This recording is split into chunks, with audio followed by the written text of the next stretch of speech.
कभी सोचा है कि श्री कृष्ण की कथा के सबसे बड़े खलनायक कंस की भी अपनी एक दर्दनाक कहानी हो सकती है? देखिए, ये सिर्फ एक राजा और उसकी बहन की कहानी नहीं है। ये प्रेम, डर और किस्मत के उस टकराव की कहानी है जिसने इतिहास को हमेशा के लिए बदल कर रख दिया। तो चलिए, इस अनसुनी कहानी की परतों को खोलते हैं। हम सब कंस को एक क्रूर, एक अत्याचारी राजा के रूप में जानते हैं। लेकिन क्या हो अगर उस क्रूरता के पीछे एक बहुत गहरा डर छिपा हो? चलिए आज उस डर को थोड़ा करीब से देखते हैं और समझते हैं कि क्या इस खलनायक की कहानी उतनी सीधी है जितनी हम समझते आए हैं। सबसे हैरान करने वाली बात तो ये है कि इस कहानी की शुरुआत नफरत से नहीं, बल्कि एक भाई के अपनी बहन के लिए बेपनाह प्यार से हुई थी। सब कुछ बिखरने से पहले कंस और देवकी का रिश्ता एक मिसाल हुआ करता था। तो इस पूरी कहानी के केंद्र में है 3 लोग। मथुरा का शक्तिशाली राजा कंस, उसकी अपनी लाडली बहन देवकी और देवकी के पति वसुदेव। इन तीनों का रिश्ता ही इस पूरी कहानी की नींव है। जरा सोचिए, ये कोई मामूली बात नहीं थी। एक राजा अपनी बहन की शादी का रथ खुद चला रहा है। ये दिखाता है कि उनका रिश्ता कितना गहरा था। और बस यही वो पल था जहां से सब कुछ हमेशा के लिए बदलने वाला था। और ठीक उसी खुशी के माहौल में एक आवाज गूंजती है, एक ऐसी आवाज जो उनकी किस्मत को हमेशा के लिए लिख देती है। कहानी का सबसे बड़ा मोड़ यहीं से शुरू होता है। सोचकर देखिए, कंस अपनी बहन को विदा ही कर रहा था कि आकाश से ये वाणी गूंजी। एक ही पल में प्रेम का वो सारा माहौल डर और शक के अंधेरे में डूब गया। बस उस एक लम्हे में कंस अंदर से टूट गया। एक तरफ अपनी बहन के लिए वही गहरा प्यार था और दूसरी तरफ अपनी ही मौत का जिंदा खौफ।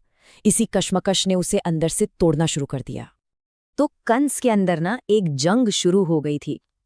एक तरफ उसे अपनी प्यारी बहन दिख रही थी और दूसरी तरफ उसे अपनी मौत साफ नजर आ रही थी। प्रेम और भय की यही लड़ाई उसके हर अगले कदम की वजह बनने वाली थी। गुस्से और डर में इतना अंधा हो चुका था कंस कि उसने देवकी को मारने के लिए तलवार उठा ली थी। और तभी वसुदेव ने उससे रोककर ये वचन दिया। इसी एक वादे ने देवकी की जान तो बचा ली, पर उसकी संतानों को सीधे मौत के मुंह में धकेल दिया। और बस यहीं से डर प्यार पर हावी होने लगता है। अब कहानी उस अंधेरे दौर में जाती है जहां कंस के डर ने उससे वो सब करवाया जिसके बारे में सोचा भी नहीं जा सकता था। 7 ये सिर्फ एक गिनती नहीं है। ये उन 7 मासूम बच्चों की संख्या है जिन्हें कंस ने अपनी मौत के डर से एक एक करके अपने ही हाथों से मार डाला। ये एक दर्दनाक सिलसिला बन गया था। हर बच्चे के जन्म पर देवकी की चीखें गूंजती और कंस का अत्याचार बढ़ता। लेकिन कहानी का सबसे चौंकाने वाला पहलू ये है कि हर हत्या के बाद कंस खुद भी अंदर से टूट रहा था। तो वो सिर्फ एक बेरहम खलनायक नहीं था, वो एक ऐसा इंसान बन चुका था जिसका डर उसकी इंसानियत को ही खा रहा था। उसे पता था कि वो गलत कर रहा है, कि वो जुल्म कर रहा है, लेकिन भविष्यवाणी का खौफ उसके सिर पर सवार था। पर किस्मत को तो कुछ और ही मंजूर था। नियति का पहिया घूम रहा था और कंस चाहे जितनी भी कोशिश कर ले, वो भविष्यवाणी पूरी होने की तरफ बढ़ रही थी। और फिर 7 बच्चों की मौत के बाद 8वीं संतान का जन्म हुआ। वही जो कंस के अंत का कारण बनने वाला था, वही जो भगवान कृष्ण थे। और तब नियति ने अपना खेल खेला। एक चमत्कार हुआ। जेल के ताले अपने आप टूट गए, सारे पहरेदार सो गए और उस नवजात शिशु को यानी कृष्ण को सुरक्षित गोकुल पहुंचा दिया गया। भविष्यवाणी को तो आखिर पूरा होना ही था। इसके बाद क्या हुआ?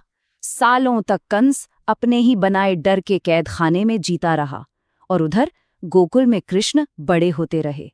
और फिर वो दिन भी आया जब कृष्ण मथुरा लौटे। नियति ने दरवाजा खटखटाया और भविष्यवाणी सच हुई। कंस का अंत हुआ। तो कहानी यहाँ खत्म होती है, लेकिन एक बहुत बड़ा सवाल छोड़ जाती है। कंस की इस पूरी यात्रा को देखने के बाद उसे किस नज़र से देखा जाना चाहिए? तो ये है कंस की वो अनसुनी कहानी, एक ऐसे भाई की जो अपनी बहन से बेपनाह प्यार करता था, लेकिन प्रेम और डर की इस जंग में वो अपनी रूह ही हार बैठा।